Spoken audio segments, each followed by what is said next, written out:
आपण एखाद्या सोसायटीमध्ये जर फ्लॅट विकत घेत असू, तर त्या व्यवहाराकरता सोसायटीच्या एनओसीची आवश्यकता आहे का? हा प्रश्न आपल्यापैकी अनेकांना पडलेला असतो. आता या प्रश्नाचा आपल्याला 2 दृष्टिकोनातून विचार करणं आवश्यक आहे. एक म्हणजे कायदेशीर आणि दुसरा म्हणजे व्यावहारिक. आता कायदेशीर दृष्टिकोनातून जर विचार करायचा झाला, तर सोसायटीच्या कोणत्याही सदस्याला आपली सदनिका विकण्यापूर्वी सोसायटीची एनओसी घेणं बंधनकारक नाही. म्हणजे फ्लॅट खरेदी विक्री करताना सोसायटीची एनओसी असलंच पाहिजे, असं काही बंधन नाहीये. त्याच्याशिवाय सुद्धा तुमचा व्यवहार होऊ शकतो. आणि एनओसी शिवाय तुमचा व्यवहार झाला, करार झाला, म्हणून त्याच्यात कोणताही कायदेशीर दोष निर्माण होत नाही. हा झाला कायदेशीर मुद्दा. पण पुढचा महत्वाचा मुद्दा आहे तो म्हणजे व्यावहारिक मुद्दा.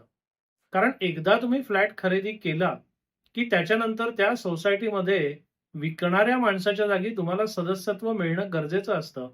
पुढच्या सगळ्या गोष्टींकरता ते सदस्यत्व हा पाया असतो.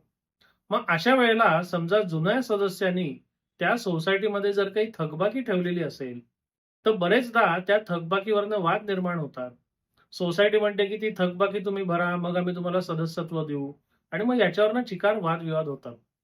हे सगळं टाळण्याकरता आपण सोसायटी एनओसी जर आधीच घेऊन ठेवली, तर त्याच वेळेला आपल्याला या सदस्याची थकबाकी किंवा बाकी काही गडबड आहे का, हे लक्षात येऊ शकतं. म्हणजे कायद्याने एखादी गोष्ट आवश्यक नसली, तरी दीर्घकालीन फायदा आणि व्यावहारिक फायद्याच्या दृष्टीने एखादी गोष्ट करणं हे नेहमीच चांगलं असतं.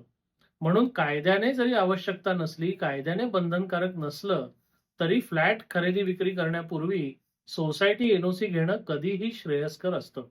हां, आता त्याच्याकरता जर सोसायटी तुमची अडवणूक करत असेल किंवा बाकी सगळं योग्य असताना, चांगलं असताना सुद्धा एनओसी द्यायला नकार देत असेल, तर त्याच्याकरता अडून राहायची गरज नाही. तुम्ही तुमचा व्यवहार पूर्ण करा आणि मग त्याच्यानंतर नवीन सदस्य म्हणून तुम्हाला नाव नोंदवून घेता येईल. त्याला सुद्धा जर सोसायटीने त्रास दिला किंवा हरकत घेतली, तर त्याच्याविरुद्ध रीतसर कायदेशीर कारवाई करून तुम्हाला त्याचं सदस्यत्व मिळू शकतं. म्हणजे थोडक्यात काय, जर सहज शक्य असेल तर सोसायटी एनओसी घ्यावी.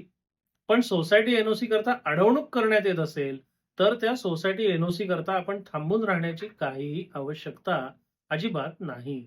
धन्यवाद.